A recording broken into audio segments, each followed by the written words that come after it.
Uh-oh, I hope this is recording. Oh yeah, it's recording. I was about to start freaking out, but at least it's working. At least it's working. This is not the Latto video that I wanted to make, but this is a Latto video that you're going to get, at least for the time being. Did you guys listen to Latto's newest album? That's what I was listening to recently. I thought it was interesting. Go Big Mama. I'm Vesper Cognac. I'm a design strategist, and I teach you the strategy behind things that seem like chaos, coincidence, or luck.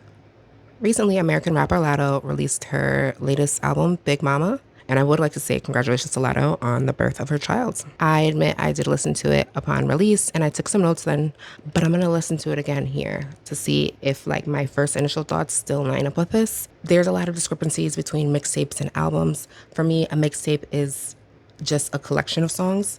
Sometimes they might go together, but they don't necessarily have to. But for me, my perspective, an album should be like a cohesive body of work, similar to an art gallery where you go to look at a specific artist's collection from a certain era. That's how I look at albums. And so when I critique them, it's based on that structure. Latto herself actually put up a post like, hey, I worked really hard on the sequence. Please follow it. Please don't skip anything. We're going to go track by track where I list some of my thoughts, my feelings, and you might hear some personal stories if they are related. At the end, I'll recap and we'll go over the final score. If you like strategic analysis, artistic critiques, and a little bit of story time, then this video is for you, my fellow curious intellect.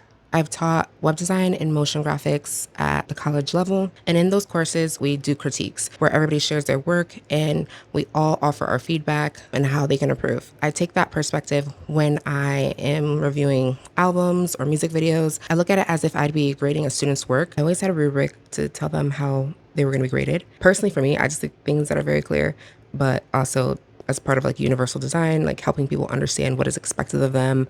So I look at their creative storytelling, like what is the message they're trying, do they have a message? What, if they do, what are they trying to say? Is it being communicated well? Like the cohesion of the whole entire album, creativity and originality, how unique, different, or even after I get to know like the students over the semester, you can start to see like what's their style or like what's their personality type and if it aligns with their overarching like aesthetic, I guess you could say. And then technical execution, because these are both design, creative problem solving using technology. So creative technology, you're required to be both pretty and like actually work.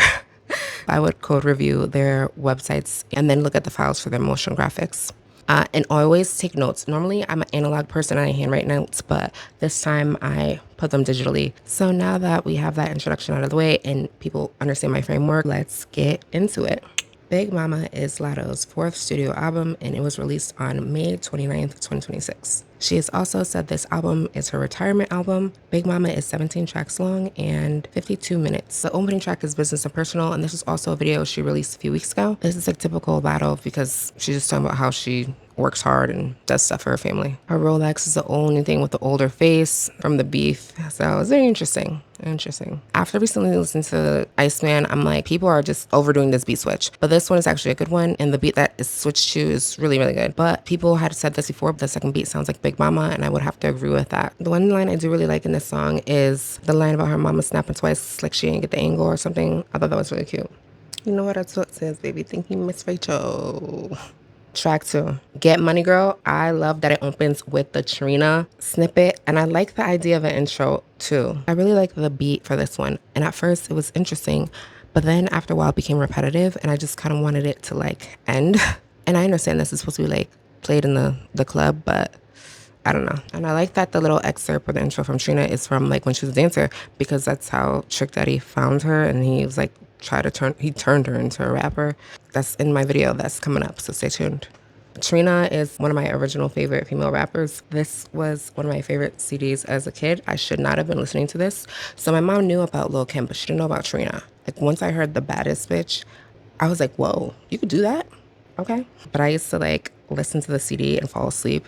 Trina is the GOAT, so I'm glad she put her on her supposed alleged retirement album. I'm rebuilding my physical media collection. I don't know, the year 2010 or whatever. I was like, we're in the future. I don't need CDs anymore. I just throw everything away. I got this CD player. I still don't know how to fully use it, but we'll get there. Track number 3, Get Out My Face featuring GloRilla. I think it's like a fun, hype song. I think it's really funny how GloRilla is talking about being a wag. Wives and girlfriends of like basketball players.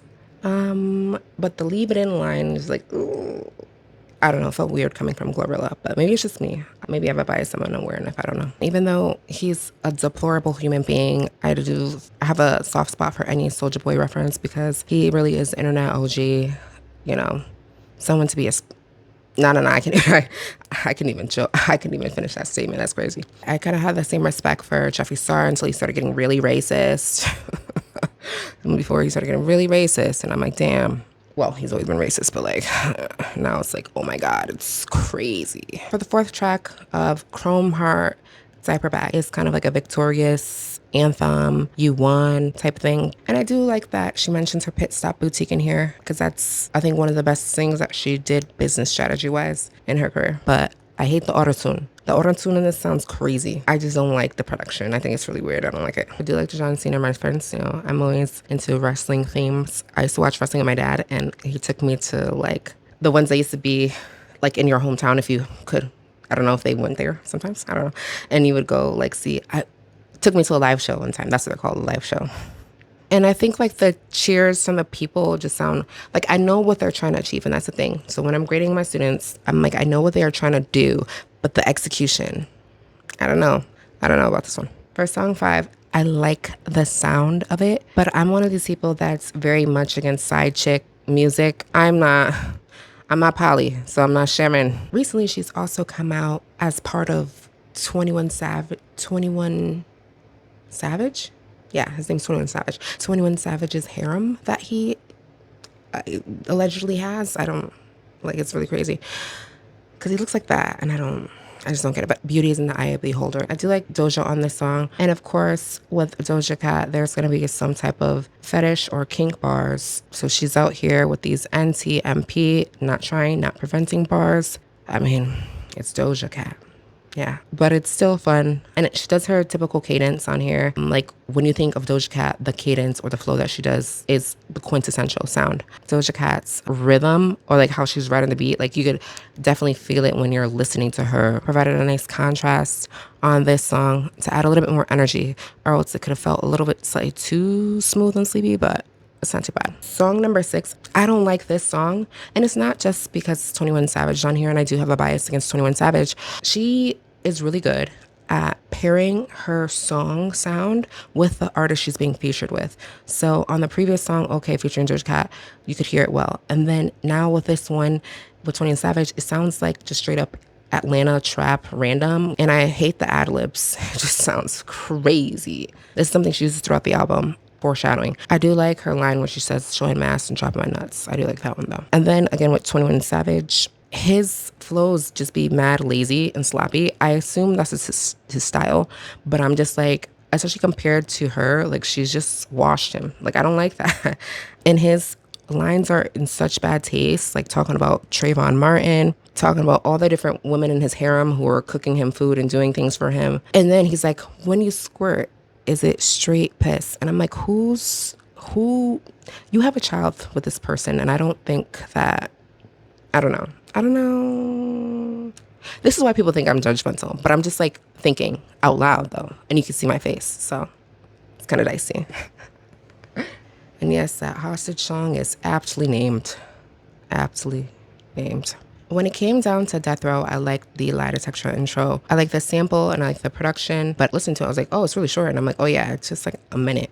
So I don't know what that was for. For Onnat, I felt like the intro was unnecessary and cheap. I understand that this is another homage to real pioneers and creating a sound from the South that people really, really enjoyed. But still, I just feel like it was just playing too much of the song. Similar to how some of these other newer artists just rely heavily on the sample to carry their song. And I get it, it was to introduce a sample, but I don't really feel like it added much like value to the song. I really like her flow on this one, and it really gives like hard girl boss energy, which is, you know, Latto's aesthetic, and I really like that. For the song Gimme Dat, I like the Black Boy Max reference. That was cute. That was nice. And of course, there's another Clarissa and Papoose line. You know, I'm just so tired of people rhyming pap with like a pap smear.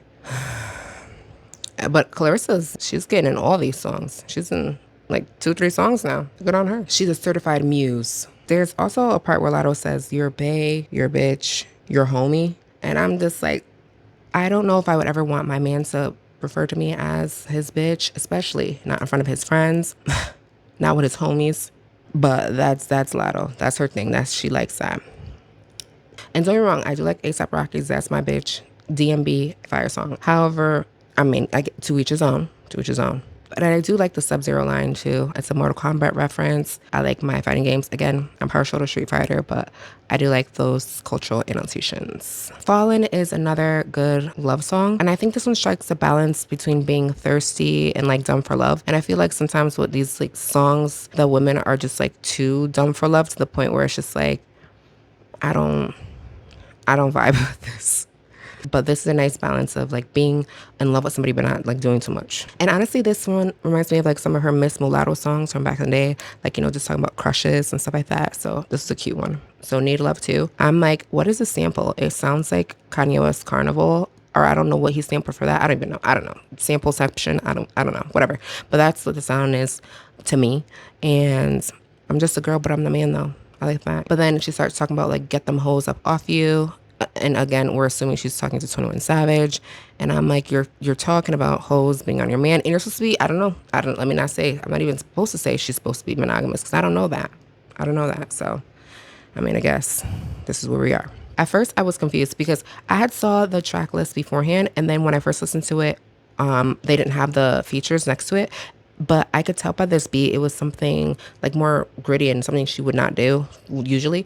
And then when I heard Sexyy Red on it, I was like, okay, this is a good beat. And again, throughout this entire album, I really do like that they try to find a sound that really and adapt Latto sound to match like the featured artists. And I think that really ties the songs together like that. In a way, it kind of reminds me of Time with Cardi B and Jeezy. We have Sexyy Red's signature bad singing and her Waka inspired bow bow bow ad-libs too. Now for Make Me, I like the guitar on this one. It makes me think of songs that I used to listen to when I was younger in like the early 2000s, maybe early 2010s. Kind of odd for me because I'm about 7 years older than Latto. 7 or 8 years older than her. So then to have her like kind of emulate the sound with this, it reminds me kind of a Nivea album. So on my Discogs, I put this Nivea album and I was listening to it again. And so it's not exactly the same. It's not a 1-to-1, obviously, but it's like that type of R&B adjacent type of hip hop. With this song, Make Me, she's being bratty and, you know, I can get with those vibes, but some of the lines are like, do me like your ops and spank me. I don't know. Maybe I'm nitpicking. I think I'm nitpicking, but I'm just like, I don't know about that. Not that I don't play video games. You know, but I don't want to equate myself to like my man's homie. Like, not that we aren't gonna be friends or, you know, and that I don't want to be your friend though. Like that's like, I want to be like at least baseline friends, but like, I don't want to be like your friend. The song Naked has more of those ad-lib type things, and they're just not for me, at least not from Latto. I like the idea of the song. And again, this is becoming a theme throughout this album now. These ad-libs just sound crazy, and I don't know what it is. I just don't get what they are. Why? And I feel like the producer or whomever like just started copying and pasting them onto different tracks to see which would stick. And throughout this album, we're getting lines like "Give it away and I'll kill you" from Latto, and I'm like, be so for real right now. But you know, she also goes and say, I keep him on his toes. He keeps Big Mama on her knees. And I say this as a woman with a tongue ring myself. I'm gonna need you to stand up, Latto, because for you know, I just don't want to think about 21 Savage. It wouldn't be a Latto album without her mentioning her body count in at least one song. And of course, she mentions it in the song with 21 Savage, saying something like, why are you so high maintenance, but you don't got no high mileage? Something like that. And I'm just like, okay, all right. But you laid down with a high mileage man. Okay. Now you have kids with a high mileage. I don't understand. The only part I will say like about the song is like the repeating of like, I want to see the real you. That is the thing I can co-sign with this one. But again, I'm gonna throw it away. The next song is Anxious. I like the vibe. I like the smooth vocals of the featured artist. I like the sound, you know. It is a dancing song. I do get that vibe. But I was kind of hesitant and wavering on like the start of the song because it starts with the featured artist before her. If you're not actually looking, you might not realize that it's Latto's song or that she's on a song. Again, we get some more of these weirdo bars, as I call them, from Latto, where she's talking about she don't want to live with you or she want to live in your skin type thing. I get it, you know, but saying it once is fine. But let's not keep doing this or keep repeating it. It's just creepy to me. It's weird. I don't like it. It's doing too much. It's doing too much. Maybe it's my inner avoidant where I'm just like, ugh, Get away. Sex drive high like your IQ. So I do. That's the only thing I'll agree with. For 4L, I do like the Lil Kim intro, and I do like that she paid homage to another female rap vixen archetype pioneer. I am a little bit hesitant when the song starts with the featured artist first, but we're so late in the track listing, it makes sense. But I'm just thinking about it if you heard it, you know, out of context. But I do like that she's actually hiring singers for these songs. It kind of like reminds me of how hip hop used to be before T-Pain, but T-Pain was actually a good singer and a rapper, but more so when Drake came in the game, and then everybody just started crooning on their own songs. I think Wale mentioned this, like how that ruined hip hop, because Wale used to be a good collaborator as well. I think Sammy mentioned something like that too, maybe. But that's what I do like about this production, is that she actually put time and effort into hiring the people that needed to be on here. And then we have the Daddy Girl interlude. I do like that this is a reflective song from my perspective, or how I'm interpreting it, about her becoming a mother and realizing that her parents are human beings. Everybody's parents are just human beings, and being able to accept that. So I do appreciate that she included that, and the excerpt from her dad. I like hearing the code switching, because it's something that I do too. So it's a very interesting, like, to hear it from somebody else. The track Mama wasn't on streaming when I initially listened to this, and I didn't notice the second time when I actually recorded this video. But now that I'm looking at the track list, I see it. I did a quick listen, and it's a good radio song. It's well produced, and again, Latto does a good job matching her style to the featured artist. And I do like the themes of the song, but I don't know, whenever it's a Jelly Roll track or Jelly Roll song, I just think about commercialization and like overproduced like nonsense. So unfortunately, that brought down the track for me. And then the last track is Somebody. I think it's like a play on Aaliyah's Somebody song, from what I can gather. And again, we have the line, I don't care about your bodies. I don't want to hear this no more. I don't like this. This is the one thing I don't like about female rappers. They either go balls to the wall, you know, fuck men, I don't like men, whatever, or they go hard simping. And I'm just like, there's no mid ground? Like, we're just gonna, like, what? Call me whatever you need to call me. I do care about his bodies. That's crazy. And then she's talking about hers being low too. And I'm like, why are we doing this? Why? What are we doing this for? Okay. Again, I do like the production. The beat, the lyrics sound a little bit young to me, but you know, maybe that's just my perspective. The sound sounds like something that Doja Cat could hop on, or Doja Cat could be on. And some of the lines just sound a little bit childish to me, like, just like messy, we kick it a lot. Okay. This is the second time again when she talks about living in somebody's skin. So this is what I was talking about like a few songs ago. And I'm like, I don't want to hear this. This is weird. You could say it one time, but no, that's weird. That's strange. That's weird. To wrap things up, we're going to take a look at the grading rubric and see how Latto scores. So when it comes to the adherence to the project objective, we're going to say this is just her creating a big mama album and having a central theme. And from what we could tell, it's her pregnant, it's talking about her motherhood, her growing up her life. Adherence, I would give her points for that. The creativity and originality. Now, I do appreciate a lot of the elements here. I like there's only one beat switch that was used tastefully. Go figure. I like the sound. It's a oddly nostalgic sound, but it's still a southern based feel too, without sounding too trappy. Then technical execution. Now, I'm not like into, you know, musicology or understanding of production on a deeper level. I just look at the overall cohesion, right? I like the sample choices, and I feel like the samples are used thoughtfully, but like some of the things like the ad libs were just wholly unnecessary. Some of the lines were kind of cheesy or corny or just weird or cringe to me. And presentation, she did minimal promotion, right? But the promotion that she did do was impactful. And I think she kind of heavily relied on people's disdain for 21 Savage or their relationship or their speculation to help drive interest. And then I think also by saying that she's retiring, that was used to spark some interest. She also did release a teaser to kind of promote this. And I like the overall aesthetic that she used, or the direction she went in. Overall, I think it's a pretty good album. There are certain songs that stand out a little bit more than others. Out of the 16 tracks on this list, probably like 6 tracks on here are something I would regularly go to, like actively seek out and listen to. So that's not too bad. We could have did a little bit more with the presentation. We could have done a little more with some of the other things here. When I do my calculations, I'll put the score up on the screen and we could see this. It should be a B minus, maybe a C range. Maybe a B range. Should be in the B range. But I'm more interested in your thoughts, and I want to hear what you think. Have you listened to the album? Will you listen to the album? Do you think Latto is retiring? Let me know in the comments below. And remember, everything you encounter is by design. So until next time, I'm Vesper Cognac.